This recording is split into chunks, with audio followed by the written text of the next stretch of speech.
Terserah kita lanjutkan lagi membahas diktat ekoteologi Taiji yang ditulis oleh Dr. Budi Munawar Rahman. Kita sudah masukin bab 20. Judulnya Ritme Alam dan Waktu Kehidupan. Salah satu krisis terdalam zaman modern bukan hanya krisis lingkungan, melainkan krisis waktu. Manusia hidup dalam percepatan yang tak henti-hentinya. Waktu dipadatkan, dipotong, dan diperdagangkan. Setiap detik dituntut produktif.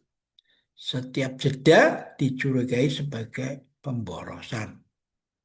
Dalam kondisi ini, alam dipaksa mengikuti jam manusia, bukan sebaliknya. Hutan ditebang lebih cepat daripada kemampuannya tumbuh kembali. Tanah diperas melampaui siklus kesuburannya. Tubuh manusia kemampuannya tumbuh kembali. Ya. Tubuh manusia pun mengalami kelelahan kronis karena hidup dalam tempo yang tidak manusiawi. Ekoteologi Taiji membaca krisis ini sebagai keterputusan manusia dari ritme alam dan waktu kehidupan.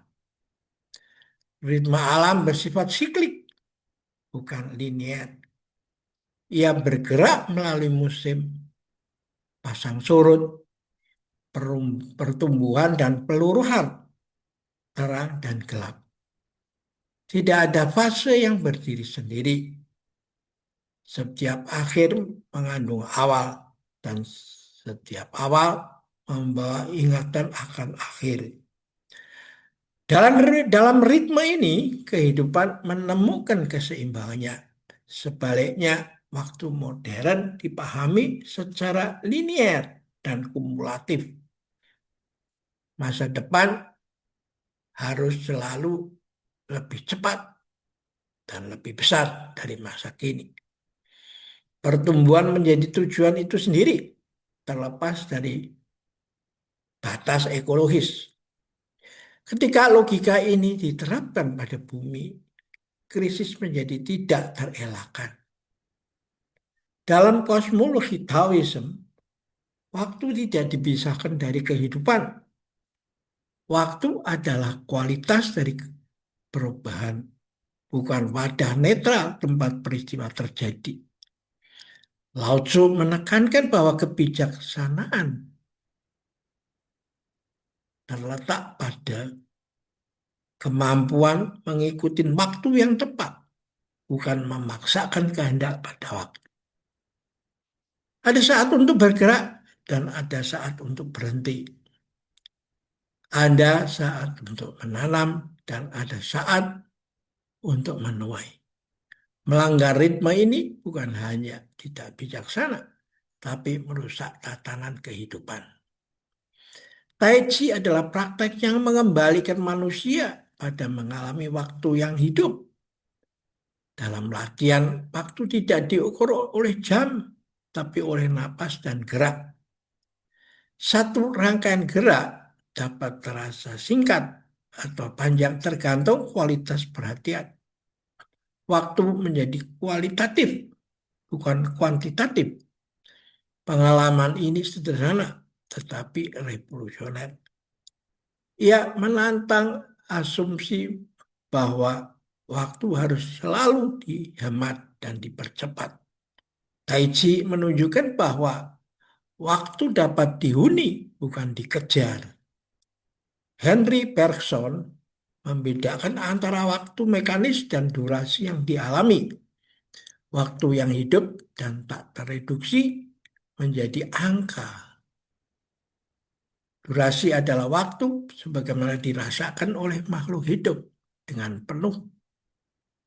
Makhluk hidup penuh dengan nuansa dan makna. Kalau durasi ini 1 menit dapat terasa sangat penuh dan 1 jam dapat berlalu tanpa terasa.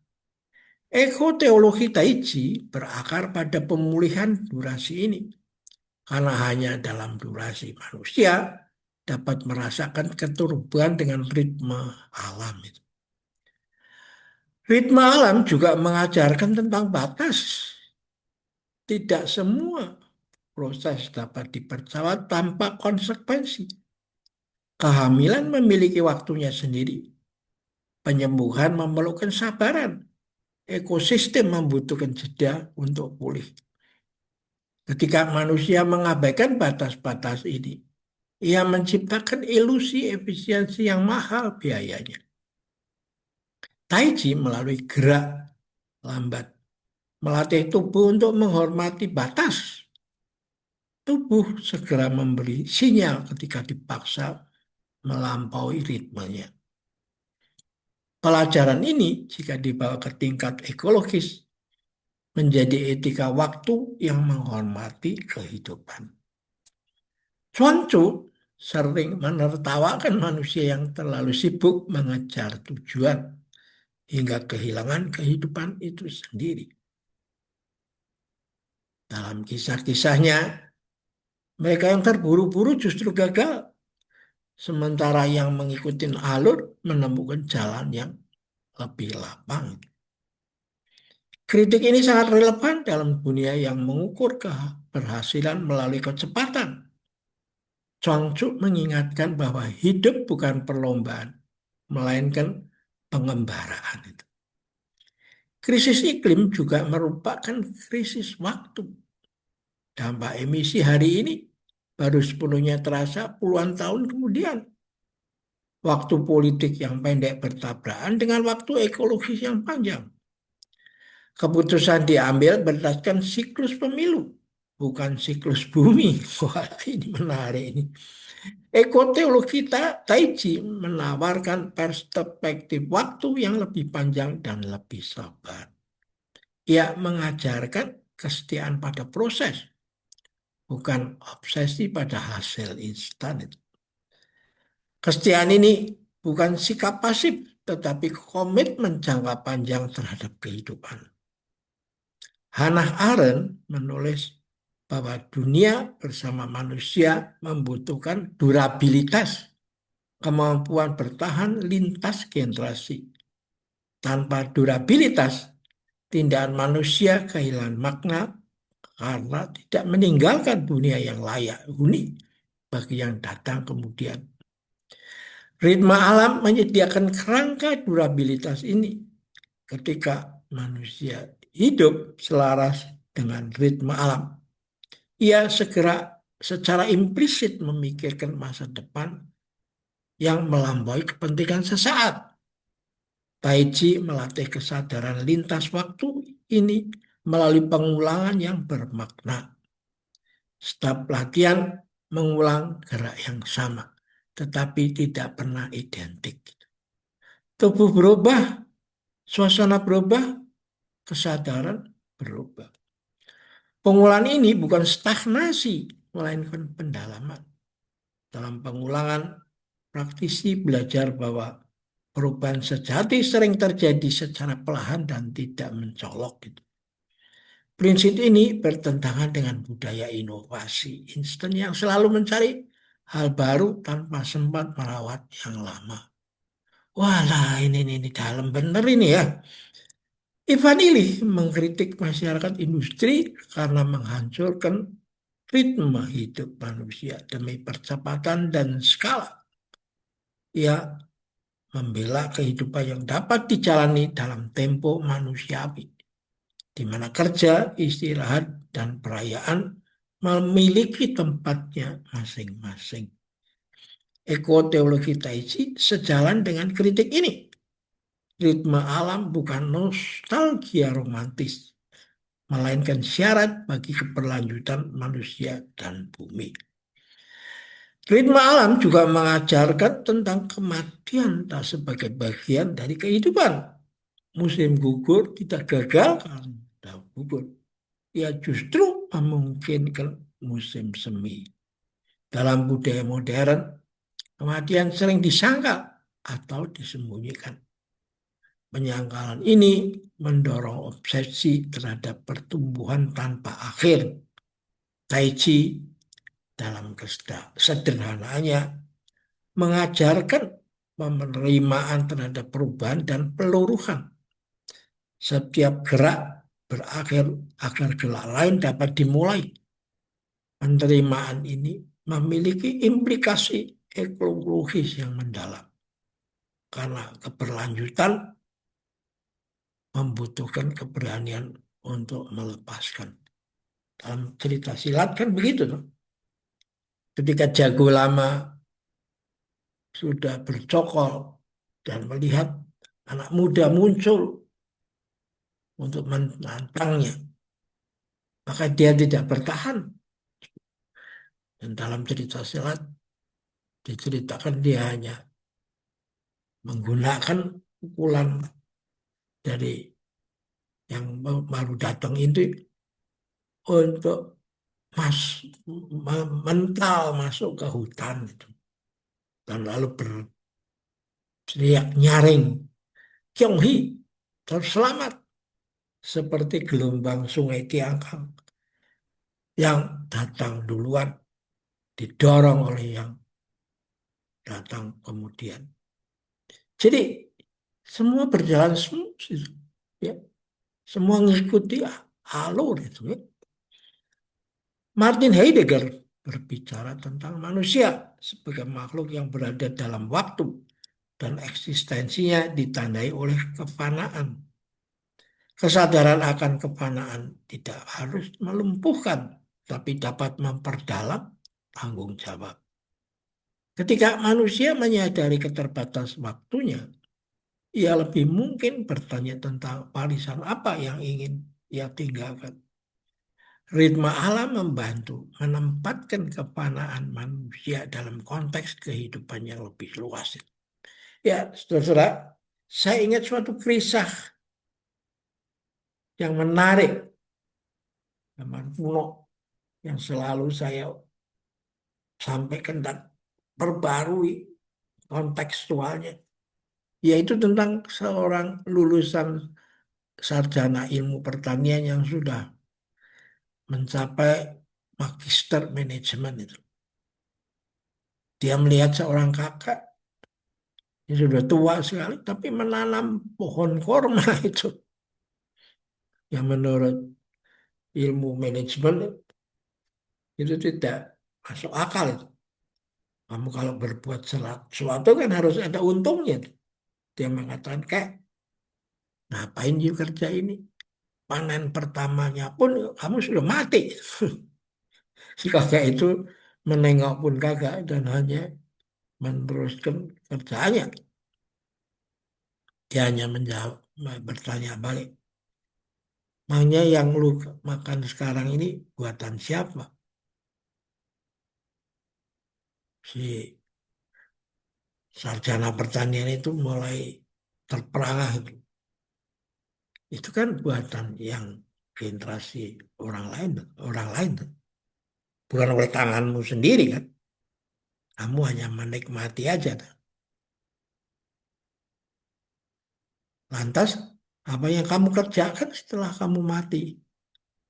Apa hanya say goodbye, thank you very much, God bless you, semoga Tuhan memberkati? Kan tidak.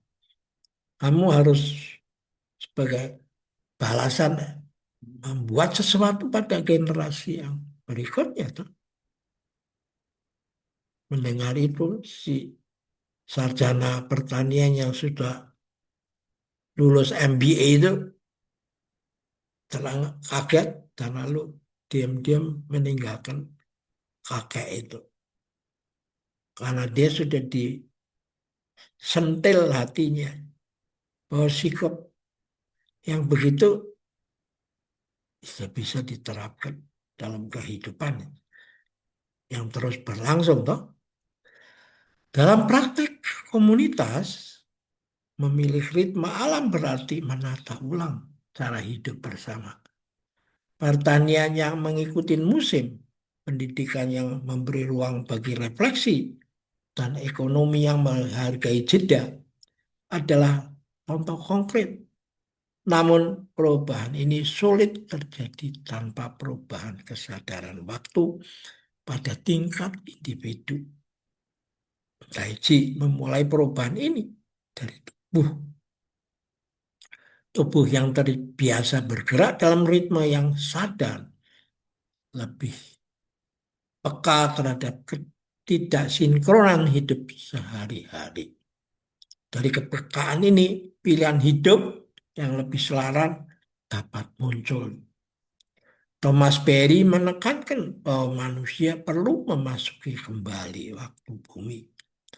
Waktu kosmik yang lebih luas dari waktu industri. Waktu bumi tidak terburu-buru, tetapi juga tidak berhenti. Ia bergerak dengan kesetiaan pada kehidupan.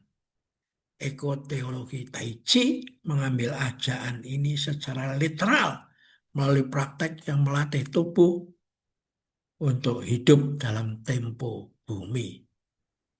Ritme alam juga memberi ruang bagi kegembiraan yang tidak konsumtif. Banyak kebahagiaan modern bergantung pada stimulasi cepat dan intens. Namun kegembiraan yang lahir dari ritme alam bersifat tenang dan berkelanjutan. Ia muncul dari rasa selaras, bukan dari lonjakan adrenalin. Tai Chi dengan geraknya yang mengalir membuka akses pada kegembiraan semacam ini. Kegembiraan ini penting secara ekologis karena ia mengurangi dorongan kompensasi melalui konsumsi berlebihan. Bab ini menegaskan bahwa memulihkan ritme alam dan waktu kehidupan bukanlah proyek tambahan, melainkan inti dari transformasi ekologis. Tanpa perubahan, cara manusia mengalami waktu, kebijaksanaan lingkungan akan terus berhadapan dengan budaya percepatan yang menggerogotinya. Ekoteologi Tai Chi menawarkan jalan yang sederhana, namun konsisten, melatih tubuh untuk hidup dalam ritme yang dapat ditanggung oleh kehidupan. Dalam dunia yang terobsesi dengan kecepatan, memilih hidup dalam ritme alam adalah tindakan berani. Ia menuntut kesabaran, kesetiaan, dan kepercayaan bahwa kehidupan tidak perlu dipaksa agar bermakna. Dari ritme napas dan gerak Tai Chi, manusia belajar kembali bagaimana waktu dapat menjadi sahabat, bukan musuh. Dan mungkin persahabatan dengan waktu inilah bumi diberi kesempatan untuk bernapas kembali. Waduh, walah ini memperluas wawasan kita. Kita harus menemukan titik tengahnya.